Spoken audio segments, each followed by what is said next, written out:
Sir, start. Yes.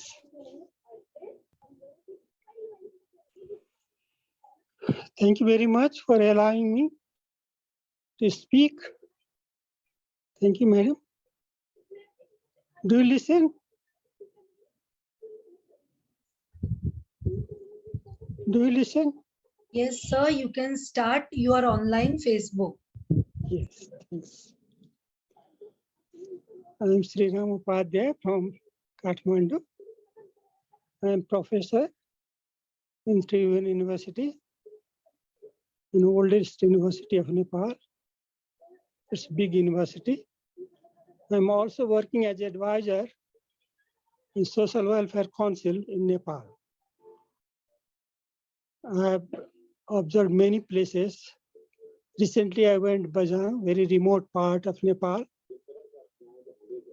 to see women status open there and submitted my report to the government of Nepal. The project was funded by UNFPA, which is United Nations project. And recently I went different place to see this educational status there. So now I would like to talk about Nepalese foreign policy. We have established non-aligned foreign policy since very long.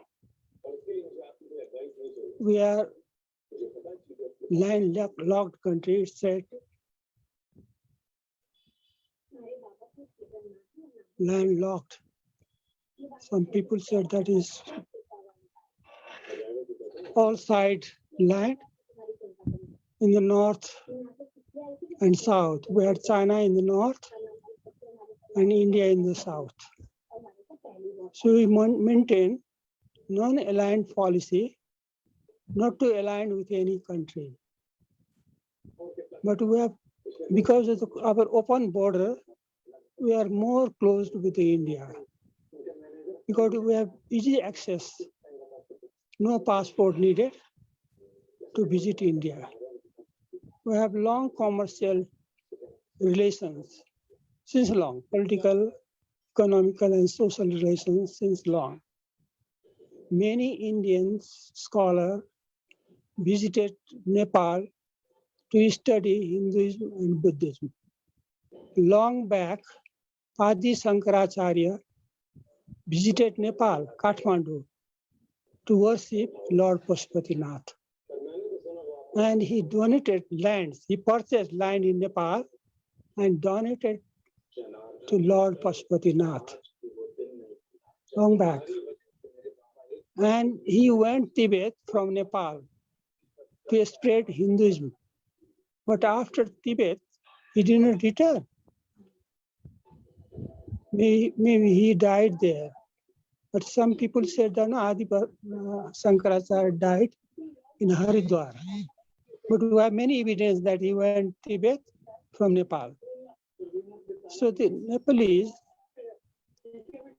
prefer and like to make connected with India. I had also an opportunity to go to India, Delhi. I was selected in a scholarship to do my PhD from Delhi University. They asked me to choose any place you like to do your PhD in India, but I chose Delhi. And second preference was for Kolkata and Bombay. So I did my PhD from Delhi in 1986 when Indira Gandhi was Prime Minister at that time. So we were there. My wife was also there. She did her PhD from Patna University. And so I'm talking about how we develop our relations. Since ancient period, we're very close to India, although we followed non-aligned foreign policy based on Panchashil. The theory of Panchashil was advocated by Lord Buddha. Panchashil, 5 principles. So non-aligned foreign policy based on Panchashil. Panchashil is non-interference, non-domination, all that. Five principles of Lord Buddha's. Because since the Buddha was born in Nepal, as you know, and he got enlightened in India. So from the Buddhist period, Nepal was very close to India. You remember that Ashoka visited Lumbini and he described his thought that Buddha was born in Lumbini. And Ashoka came here with his daughter, Charu. Ashoka visited, and the daughter was very beautiful, Ashoka's daughter. And when Devpal saw her, she fell in love with the Charu, and they married. So we have matrimonial relations since that, from the time of Ashoka. So we have matrimonial relationships. You know, we have open border, no passport needed. So we have matrimonial relations. All the kings, prince and princess married to India, and Indian princes and kings and princes. So we have very old ties with India. So we give more preference to India rather than any country of the world. Because it's very hard to, even Chinese president when visited Nepal, he said that you have open border with India. Coming from China is very difficult. So please make good relations with India. Yeah, and he suggested. So why we are very linked, very close? Because we have open border and no passport needed. So in our foreign policy, we give priority to India, then other countries of the world. So we have very good relations with India. I was also born near Indian border, you know, near Jainagar, Bihar. My father was there, although my mother was born near Tibetan border. It's called Minanchi, very far. So we have very good experience of Tibetan border and Indian border. My mother was born in Tibetan border, and sometimes the Tibetans used to store the sheep there in the farmland, and my mother used to chase the Tibetans. So like that. Yeah, but we have very good experience of Tarai and Vajal. You know, we have big mountains. Eight highest mountain of the world is in Nepal. 8,000 meters high. Eight highest mountains is in Nepal. So we have big, very beautiful scenarios, and many scholars, they come from Nalanda and Takshashila University. They used to come to Nepal to collect some script of Buddha's period, some documents. We have plenty of documents of Buddha's period. I know that many scholars from Kolkata, when Sylvan Levy visited, one Kolkata scholar from Rabindranath Tagore Santiniketan, he helped Sylvan Levy to study ancient documents based on Buddhism religion and Hindus. So we have long relations with India, and you see all the rivers flowing and originated from Tibet, flows through Nepal to India. All the Sarda, what we call the different, but you have different name about the rivers. You see, we call Kosi and you say it Damodar. The Kosi is called Damodar in India. So name has been different. Karnali as Ghangara and also Mahakali as Sarda. So all the rivers flowing from that. And during rainy season, you have great flood. So it is necessary to make compromise with our government to manage that flood because it's destroying the crops in India. And sometimes misunderstanding created because the river, because the river changes the course, and so we have sometimes border problem and border issue. So the river should be controlled by our treaty with our treaty. So we have concluded many treaties, and we see many Indian investment in Nepal for transportation and hydroelectricity and also the rivers. And also the government has helped us in providing a scholarship, PP Koirala Foundation scholarship. So it's also doing good to develop our relations with India. So what I'm saying that our relations, although we followed non-aligned policy based on Panchashila, and even all the prime ministers and president who visited Nepal since long, and they appreciated Nepal's foreign policy based on non-alignment foreign policy. They always appreciated this because it doesn't favor any country. And we have no fightings with any country. We have no enemies but friends because we have never fought. We have, of course, we have fighting with China and India, British India, since long. From that time, we have no fighting, no war.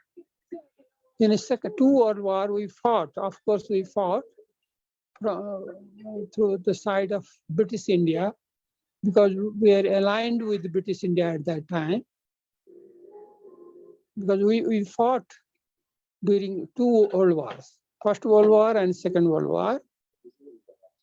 In the Second World War, we also fought with the Japanese near Burma's frontier.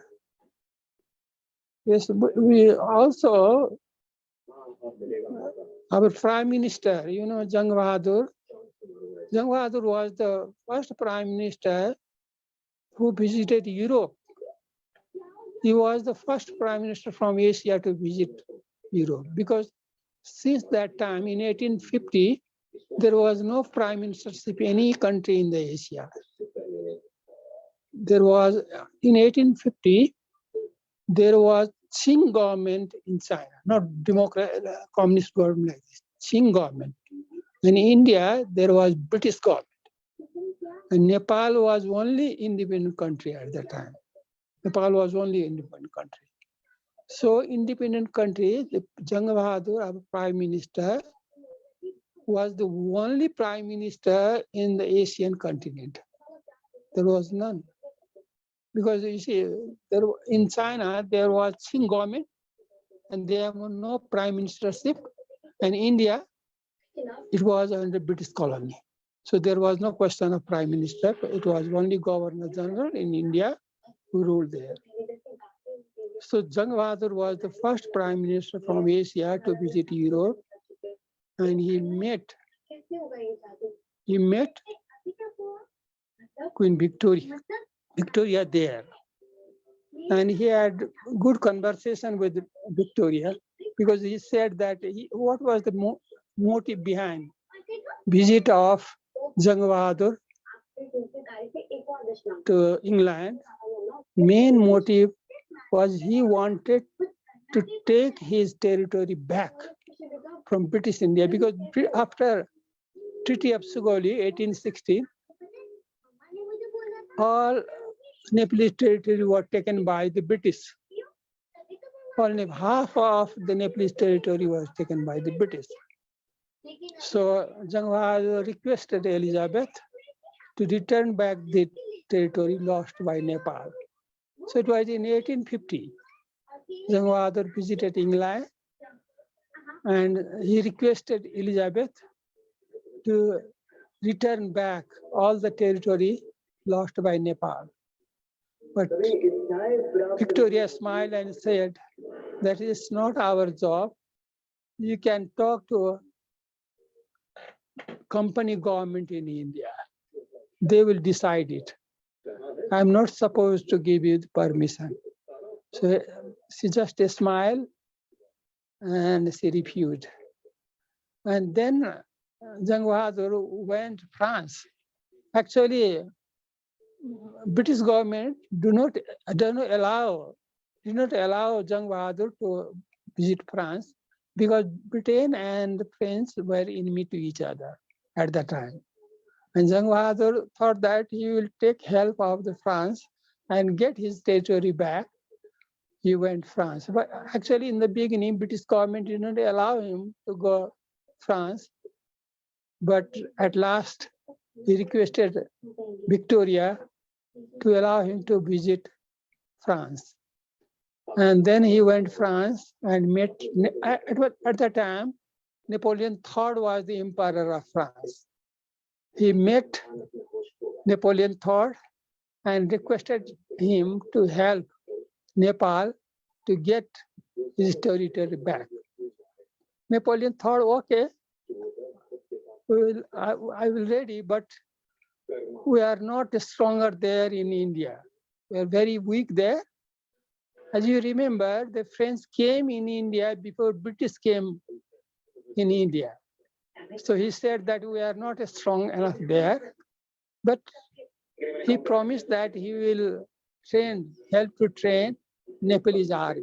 He promised. You see, our prime minister from the time of Bhimsen Thapa, earlier from Jang Bahadur, getting help from the French to train our army in the French models. So Jang Bahadur went and talked, but we could not succeed to convince that because what you know why the British India was very stronger at that time. We had also fighting with British India, British in 1816, but we were defeated at that time. And from that time, British were willing to recruit Gorkhas in their army because they thought that if we will recruit Gorkhas army, then our army will be stronger and we can conquer other part of the world. So they start recruiting Gorkha youth from that time, you see, 1816. And when the British left India in 1946, we have tripartite treaty with India, British, and Nepal. Recently, I wrote an article on our relations with the British. It is published in our daily journals. Actually, I used to write on national journals. I have more than 12 books. I have written books on moral science. I have written many books. I cannot borrow my books. I have written many books and hundreds of thousands of articles. I used to write articles on foreign policy as well. I have written books on foreign policy. I've enlightened on the issue why Nepal is following non-aligned foreign policy, and Nepal always suggests to adopt this policy. We are together with India to proceed with this policy of non-alignment and based on Panchasheel. We have always followed. All the Prime Minister and President of India and Nepal in their communique always mentioned that we are following non-aligned policy, foreign policy based on Panchasheel. All the Prime Minister, all the dignitaries, they accepted this policy. India from the time of Nehru, Rajendra Prasad, actually they were very good friends, and present Prime Minister Honorable Narendra Modi, when he visited Nepal and he delivered lecture in our parliament. So exciting moment for us. He emphasized Nepal-India relations in the parliaments and supported Nepal's policy on non-alignment nations, non-alignment policy based on Panchsheel. Narendra Modi also, recently Narendra Modi and our Honorable Prime Minister, Sir Bahadur Deva, also met in Lumbini, and they discussed about mutual help and cooperations on many fields. So we have very good relations. India is helping us for connecting pipelines, petroleum pipelines, railways east to west, and many hydro projects, Trishuli hydro project, and also in the constructing buildings on university, our university. Indian President Zakir Hussain inaugurated Zakir Garden in our university, Zakir Hussain Garden. It's a rose garden. I was there offering him flowers when Zakir Hussain visited our university. It was a very good moment for us. And India has also constructed some buildings for science block and also arts block. So for education also, India is helping us. All the other countries also, America is also helping in education. India is also still helping. I am also one of the life members of Nepal Bharat Maitri Sangh. I am also life member of Nepal Bharat. I have very good access with the Indian ambassador in Nepal. I met him many times. Before that, my guide's friend was also ambassador. So still I have very good relations with the ambassador. I am just near Indian embassy. My house is very near in embassy. They give me sometime gift or like that during Dasai and all. And very good conversation with the people of Indian embassy. Some Indians were living in my house in the basement. So we have very good relation and very good communication. And we write all the time about how to improve our relations in our articles. So what I'm saying that from the time, ancient time, we are very good. All the kings and princes, you see, when you visit Kathmandu, you will find one big pond. It's called Rani Pokhari. And another historical place in Kathmandu is Hanuman Dhoka. And these two places, the king who made is called Pratap Malla. And Pratap Malla married with the princess of Kuch Bihar in India. Kuch Bihar, India. Favorite wife of Kuch Bihar. So from ancient period to medieval periods and modern periods, matrimonial relationship continues since long. So the relation is actually very, very important and very unique. All the prime ministers who visit Nepal, they pay homage to Lord Pasupati and worship there. And Honorable Narendra Modi visited Janakpur, where Sita was born. I request everyone to visit Janakpur, where Sita was born. And the queen of Tikamgarh, the Indian queen, built a temple, big temple there, no lakha. It cost 9 lakhs at that time.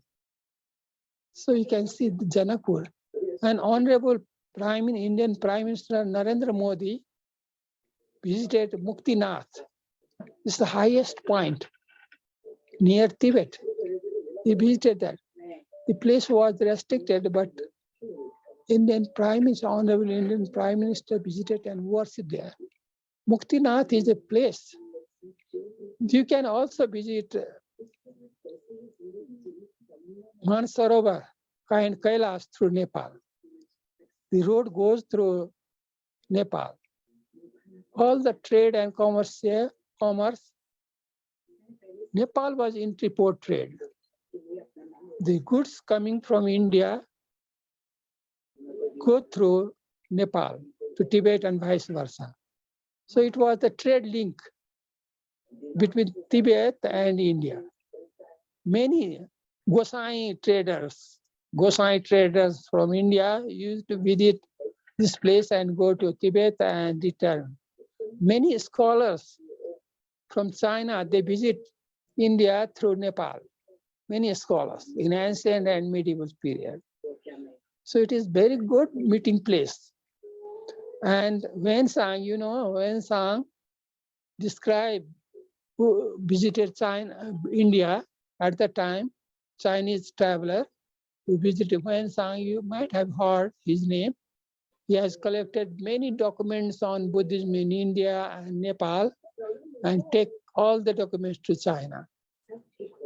So many he also visited Lumbini and he appreciated our relations. When Hansabharma was ruling in Nepal, Harshavardhan was there in India. So Hansabharma and Harshavardhan had also matrimonial relations, Hansabharma and Harshavardhan. And Ashoka and all the Mauryan king had. We have many script found in Gupta script. Guptas were there in India and also in Nepal. Gopalas are there in India and also. And Krishna also visited Nepal, you see, in ancient period, because Kathmandu was a lake at the time, in ancient period, and he made the water of the Kathmandu lake to go out to make it suitable place to stay. And it is said that Gopalas stay here, although Lord Krishna returned after marrying Kamsa's daughter. But all the Gopalas stay here and they started cultivating. So cultivation is in Kathmandu Valley. Kathmandu Valley is very fertile. Why? Because it was lake in the beginning. So they start cultivating the place and they make it places to live, suitable places to live. So Nepal-India relations, in our foreign policy, we give emphasis on Nepal-India relations. We are happy that India has also given priority to neighbor first. India always said that neighbor first. Similarly, we also said neighbor first, friendship to all. So we have friendship with all the countries of the world, including India. So we think that although we are small, but we have varieties of the climate and vegetation and herbal. Arsa Gumba is very, Arsa Gumba you will be knowing, is the insect, fungus. It's very useful for treating cancer. You can cure cancer if you use Arsa Gumba found in Himalayan region. It's very high cost, but you can use and explore its benefit. Indian scientists can explore its benefits, essence. So Arsa Gumpa is very useful.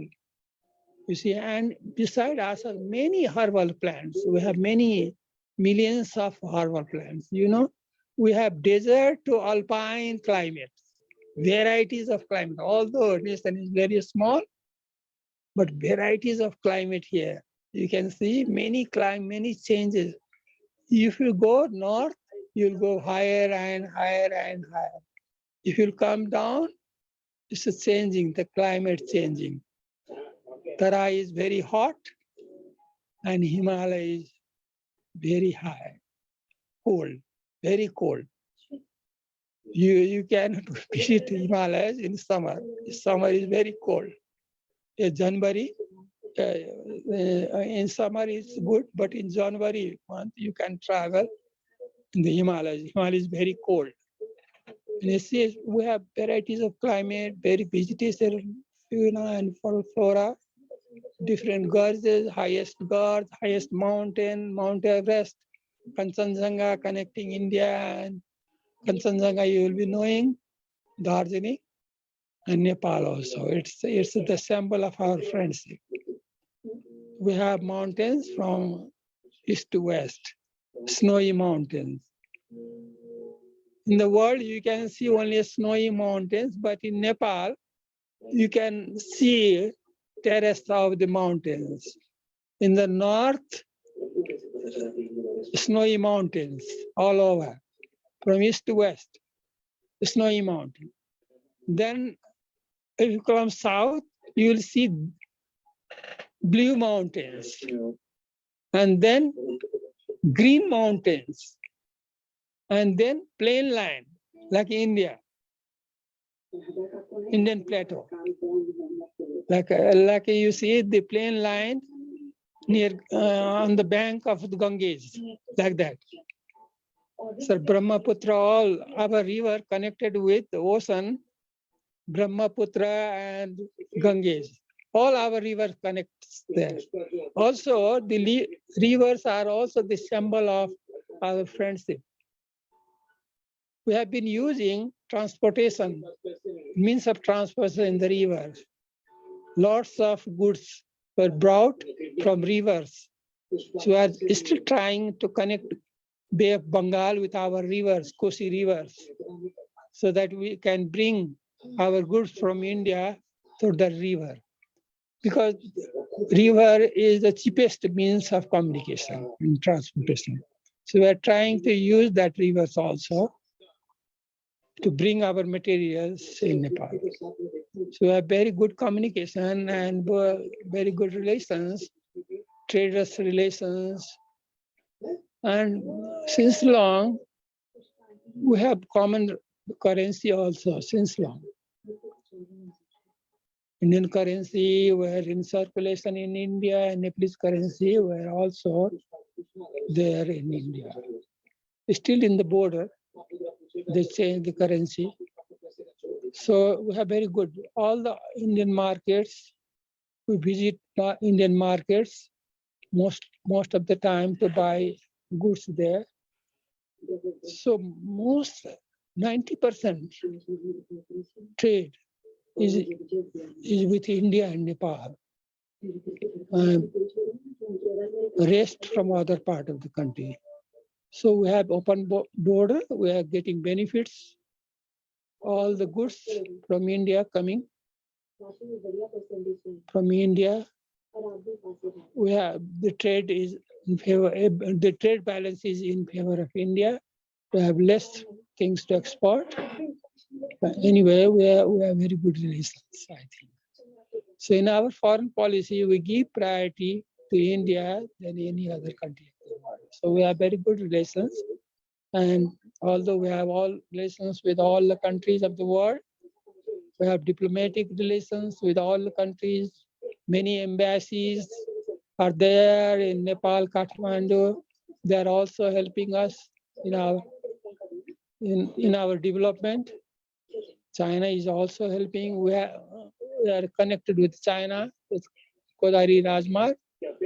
But the Rajmarg often closes because of the landslide, but it's very, very difficult, you see. Very difficult to connect with China, but we have always border open for India.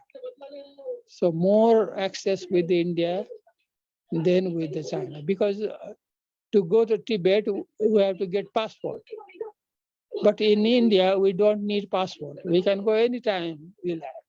We can purchase anything we like in India. But we can't go there without passport in Tibet. They suspect. And they do not allow us to go to visit easily. So we have very good relation with India, no doubt. And Indians and Nepalese. When I went there to study, my guide suggested me that we work something to develop India-Nepal relation, organize conference, dialogue with Indian youths and intellectuals. Of course, when I came here, I arranged many meetings with the help of Indian Embassy, many conferences. So I'm still trying to organize a conference. I would like to invite some scholars from India to join our conference. So thank you very much for allowing me to speak. Next time I will talk more about this issue. But at the end, I would like to say that we have very good relations with India. Thanks Dr. Piyush Pandit, who visited Nepal and enlightened us about the importance of IIU. Thanks. I would like to invite Dr. Piyush Pandit again in Nepal. We had very good meetings here in big hotel, good conference, and everybody appreciated. Even former ministers came. And most of the ministers, and still the prime minister, he knows me, and they appreciated the venture of IIUE. Our prime minister is going to visit India after few days. They are preparing plan what to do there and what to talk. So they will make planning. They are making planning. Prachanda. Our prime minister, Honorable Pushpakamal Dahar Prachanda, is going to visit India at the invitation of Honorable Prime Minister Narendra Modi.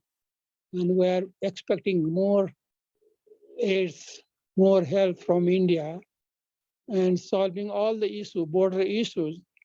We have some differences on the border, of course, because of the rivers and all. So they will also discuss about the border issue, and also there's some treaty to revise.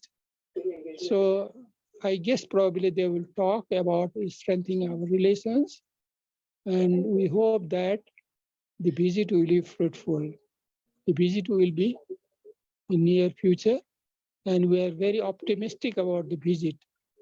So thanks, Piyush Pandit, Dr. Piyush Pandit. You have encouraged us. We are doing very good here. Our team is doing very good in Nepal.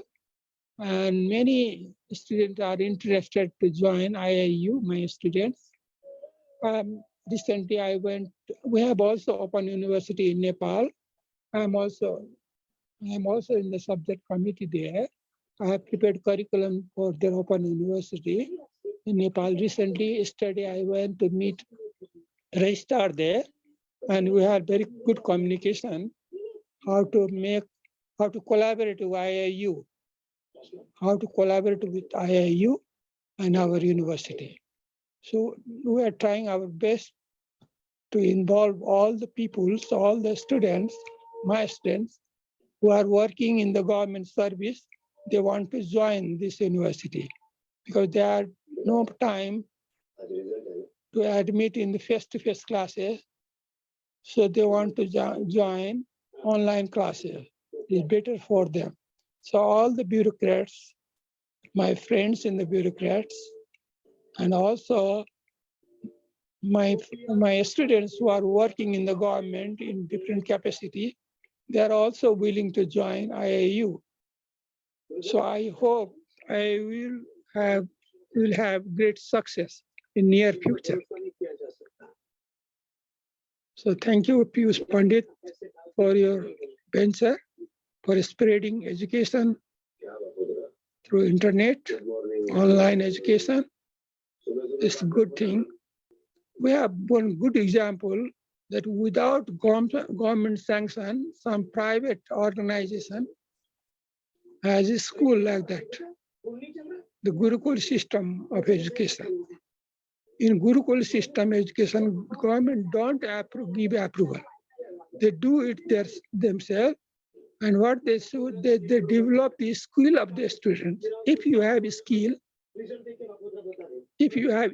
I think you don't need government approval. You can sell your skill anywhere you like. For example, if you are expert in using typing or like that, skill to designing, you can sell your skill anywhere. So it does not require the government approval in all the institutions. But Dr. Piyush Pandit has same ideas, how to develop skill. So skill-based learning. He gives this emphasis on skill-based learning. If you have a skill, then you will be sellable to all part of the world. If you don't have a skill, then it will be useless. So skill-based education is very important. And Nepal and India can do a lot for skill-based education. India is helping us to develop fiber link for digital knowledge, strengthening digital knowledge. India is helping optical fiber. It helps to strengthen the link, email. So connecting India, first time India helped us in connecting India with Kathmandu. Tribhuvan Rajpath was the first metallic highway to connect Kathmandu with India. Tribhuvan Highway is still working. Tribhuvan Highway connected Raxaul with Kathmandu. So India is helping in our optical fiber also to strengthen our world link, connection, communication with internet. So thanks India for helping Nepal. And no doubt we have very good relations. It will continue forever. And we hope your president will also visit Nepal. And our president, newly appointed president, recently he was ill and he went Delhi for treatment. And now he's okay. Honorable Ramchandra Paul, he went there for treatment. Most of the Nepalese also go there for treatment. We have faith on your hospital, big hospital in Delhi, Medanta, Apollo, very popular in Nepal. Most of our patients visit Delhi for cheap treatment and they are treated very well. You have one desk, Nepali desk. We help there in communicating language also, Nepali language to Hindi or like that. So they are helping. In all the issues, all the areas, India is helping us in education, transportation, and science, hydropower, and herbal plantation, afforestation, and river, embankment, bridges, sometimes giving us Red Cross ambulances, embassies providing Red Cross, constructing schools and colleges in different parts of Nepal. So also ambulance are very useful for us to transport our patients and providing medical help.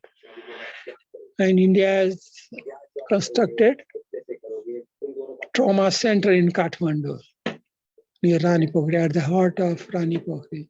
Beside the trauma center in Kathmandu, many hospitals are constructed by Indian aids. So we are very grateful when Honorable Narendra Modi visited Nepal and worship Muktinath and also Janaki temple. And he distributed gift to our sisters there, students there. They're very enlightened and impressed. We have railways connecting Jayanagar and Janakpur with the Indian assistance. So if you will come Nepal, you can enjoy railway also. Thank you very much for this.